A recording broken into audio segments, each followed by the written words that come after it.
the transitional leash. This end is the handle. You can see the black piece that just leads to the handle. As you go down, there's this black piece right here that I call the keeper. If you push this button, it moves up and down the leash. This just keeps the slip lead from being able to get too big and fall off the neck. So you can see how it just stops that slip lead. At the other end, and it stops the slip lead of this O-ring. At the other end, we have a figure 8 ring. If I grab the leash that's in front of that, this is the piece that goes over the nose. So the O-ring goes by the ears, the figure 8 goes under the chin, and this piece will just go over the nose. Before I put it on Hank, I make it pretty big. That way it's too big and I'm not trying to squeeze his nose into it. So it'll just go right over. This will go behind his ears, this will go over his nose. Hank!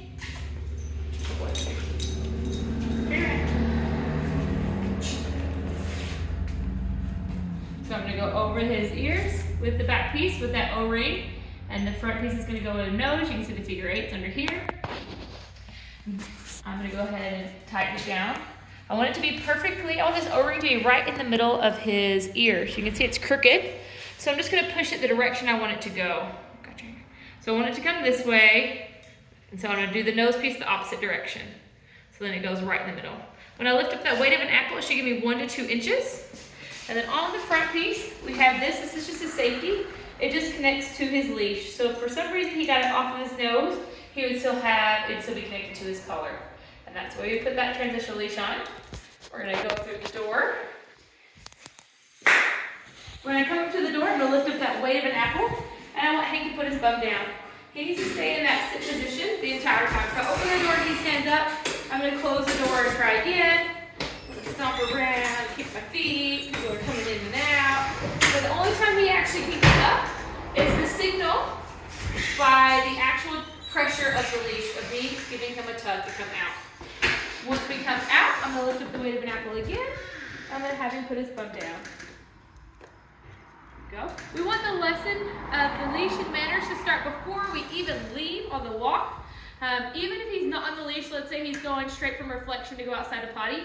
In order for him to go through the door, you're gonna grab that collar and you're gonna escort him through the door. That physical pull is what's going to let him know it's time to go through a door. We don't just want him running through a door. Now that I'm ready to go for my walk, I'm gonna look at my hand. I want that short but loose leash right beside me. I want with my hand slightly behind me. So it's not gonna be right at my side, it's not gonna be in front of me, it's not gonna be all the way back, it's gonna be like right by my back pocket. If I hold on to the leash too long, he can get way in front of me and he doesn't even know I'm there. If I hold the leash too tight, he's never getting a release and never learning how to just walk at a nice heel. So I want that nice loose leash right beside me. I'm gonna let Scott talk and we're gonna go through the tools that we have. All right, so you see right there, she gave him that physical tug, that physical contact that kind of say, let's go. Now as we start walking, the first one that we've been repeating is that lift and sit. So she's just gonna lift the weight of an apple. It just gets that leash straight. And again, she's just gonna hold that light lift pressure until he puts his bum down. Okay, now you saw he did it inside a little bit. Now we're outside, there's more distractions outside, right? So as distractions build, they typically take longer and longer to do that. Okay, and no matter how long it takes, whether it's 10 seconds, 1 second, 20 minutes, okay, we're just gonna wait for him to do that. We're not gonna make him do it. We're not gonna force him to do it. It's gotta be his choice, okay, so that he learns, oh, this is what I did and this is what they want me to do, so that I can get that release of that pressure. Okay, so we'll show you that one more time. She's gonna do a quick walk, okay, wherever they walked, okay, as long or as short as she wants. Then she's gonna give that gentle lift. And she's gonna hold that lift pressure. You can see the leash is straight. You can see that little keepers come up off the end there a little bit. And then as soon as that bum goes down, as soon as he sits or lays, she's gonna release that pressure back to that nice loose leash position. Okay, so that's the main one that we do, that lift and sit. Okay, and then when she's ready to walk again, we're gonna do the next one, which is gonna be the flick. Okay, so you can watch your hand here. Whenever he gets straight or he finds the end of that leash, okay, she's gonna give a flick. Right there it was. Okay, so it's just a gentle flick of that wrist, just to remind him like, hey, you're starting to pull on that leash a little bit. Okay, you're getting out of that comfort zone here at our side. We're gonna give a little quick flick reminder and say, hey, remember you wanna come back here to where it's nice and comfortable and happy.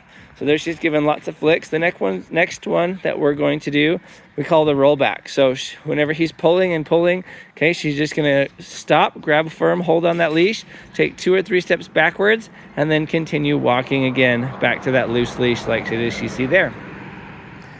Okay, we can do that one more time, the roll back. So the steps are, if he's pulling out ahead or he's pulling on that leash and the flick's not working, grab hold of the leash, take 2 or 3 steps back, and then walk forward again, and he should come back to that nice loose leash position like he's doing right there, which is really good.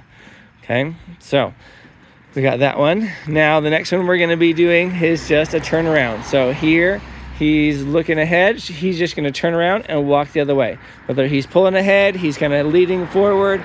Okay, he's not really paying attention to us anymore because something up ahead of him, up ahead of us, has caught his attention. We're just going to do that turnaround again. So there, she just turned around and started to go in the other direction. So here we got our cat distraction out, which is awesome. Okay, and he's doing pretty good. We're just going to walk past.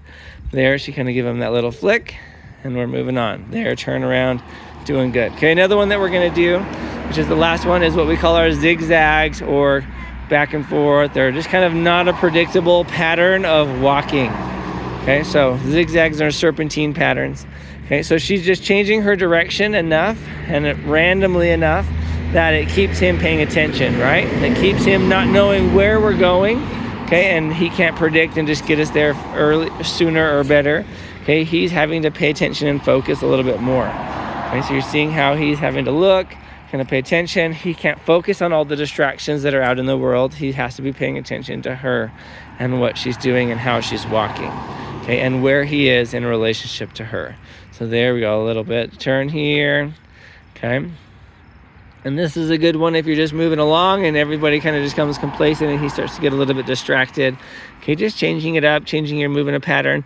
This could be faster and slower. You could be jogging and then walking and slow walking and then running and things like that. So we're just changing up the pace and direction that we're moving so that we can get him to pay attention to us and our movements as we go through. Okay, so those are the main tools that we're going to use as we walk. Okay, sometimes one works great, and for the most part, we're going to use that flick almost with all of them, even with the serpentines. Okay, the lift and sit. Okay, and those other ones come into play as things goes on, just to help them so they don't get too complacent with any of them. So going upstairs, okay, any type of passageway where if you were on a date, you know, your nice date would kind of escort you and let you go first. Okay, that's what we want him to do for us. Okay, he's going to be the gentleman in this situation, and we're going to let her go first through that passageway. Here we are back at the door. Okay, she did that lift and sit. He's going to wait there for her. She's able to walk through the door. He's going to wait, okay, in that patient sit position until she gives him that physical touch, and they're going to go through that door. Okay, now we're on the other side, back to that patient lift and sit on the inside, right? We want to do calm and cool and collected on the outside, calm, cool, and collected on the inside. You can see there he's still pretty distracted. So she was moving on. She was giving him that physical cue to move, and he was like, oh, I'm not ready yet. There's still a cat out here. I don't want to go outside and play. So now that we're on the bed, okay, he's up there. He went back into that sitting position with the lift and sit of the leash. You can see she loosened up the leash. She's just taking it off the nose. We don't leave them on their beds with it on their nose. Here at the beginning, we leave it on them just around their neck. This is a loose slip lead, or any kind of leash would be fine. We do that so if they get off and they're in a hurry, we can catch that leash, or it's easier to catch them with the leash and lead them back to the bed if they have the leash on. After they get pretty good at the bed, we just take the leash off altogether and we don't worry about it. Okay, you can see now at this point, she's giving him that good rub down, right? That good nose to tail. Okay, once over, she's able to touch his paws. Okay, she's able to rub his belly. She's able to rub his ears. Okay, she's rubbing back. You see she gets all 4 paws. Okay, she can rub his tail. Okay, this just helps the dogs get more familiar with our touch. Okay, that we can touch their paws, we can touch their ears, we can touch their tail, and it's an okay thing, right? It's good, it's relaxing. This is just a real relaxing, good rub down to let him know this is awesome, this feels so good, and we love it when you're here, calm, cool, and collected. Okay, so now at this point, we're gonna add the bed in, right? So we're just practicing some good life training here. Okay, we're just practicing the daily routines of life, whether we're in a hurry, we're yelling, we're stomping, we're throwing things in the home. Okay, whatever that might be, like in your house, right? We're just practicing anything that might trigger him, right? Anything that might get him to sound the alarm or to get excited. Okay, whether that's pots and pans banging, whether that's the cupboards banging, someone knocking at the door.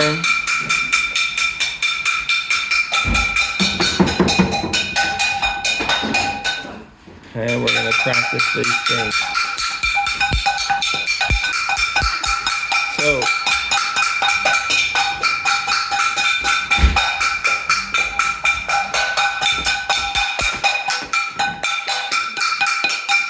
good.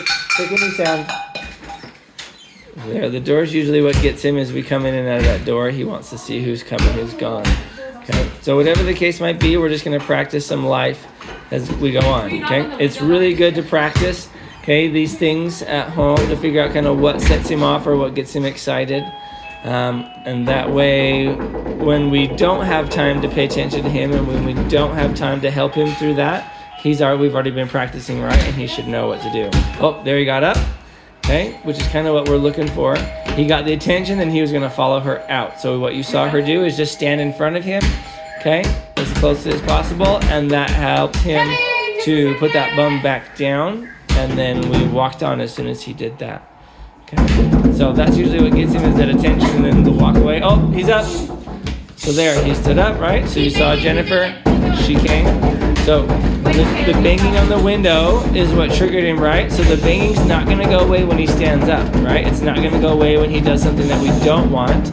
It's going to go away when he puts his bum down. So she's helping him with that distance pressure, okay? And now he put his bum down, and the chaos of whatever it was went away, okay? So whatever that alarming sound or alarming thing was that got him triggered, it's going to go away when he settles down, okay? That way he learns, like, oh, if I just stay calm and I stay settled down here, whatever that is happening is going to pass, okay? Whether it's thunder and lightning outside, whether it's fireworks, people banging on the window, whatever that case might be, he's going to learn, I don't have to worry about it. If I just stay here calm, whatever it is, it's going to pass, and I don't have to worry, okay? I don't have to get up and get excited or do anything like that.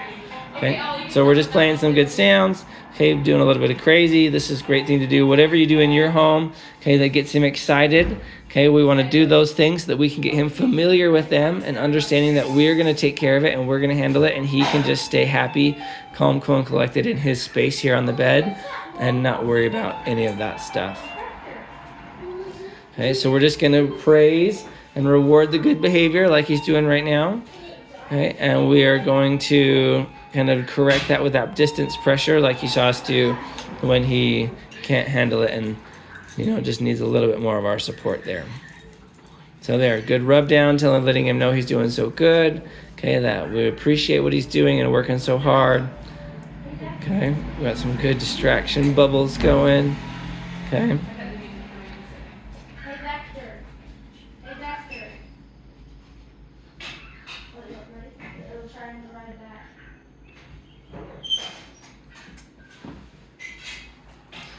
I'm going to set the camera down here for a sec so I'm not sitting right here in front of him. Sometimes that makes a difference. So we're going to walk away. We're going to keep doing all the noises and just living our life, people going in and out and all that good stuff. After my choice, can we mad at you all?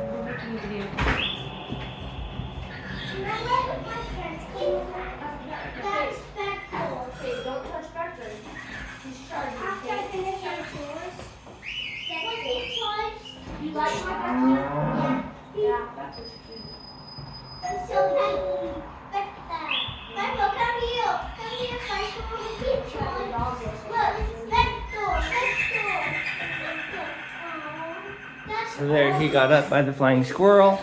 Okay, she's just going to stand there in front of him using that body pressure. Okay, she's not touching him. She's not giving him any commands. She is just standing there and waiting for him to respond. Okay, by putting that bum down. There, you put the bum down. He sat and she walked away. Okay, we're going to try again. What set him off here? Some flying stuffy toys. Hey, Vector. How was your day? There, he got up again, so we're gonna correct again. And again, this is what we're gonna practice while we have time, right? This is something that sets him off, something that he gets his attention. Okay, so we're gonna repeat it until we can get a good response where he's not responding. Okay, and he's okay with the fact that we're throwing toys near him. There we go. There we go. And then she's gonna go love on him for that good response. So he did well. He did better than the other 2 times. Okay, and now we're gonna praise him and love on him, let him know that that's how we want him to react. Okay, he's like, oh, you loved on me, I must be doing good, I can go do something else. Okay, so we're just gonna correct that and say, no, we still just want you to stay here and be calm. Okay.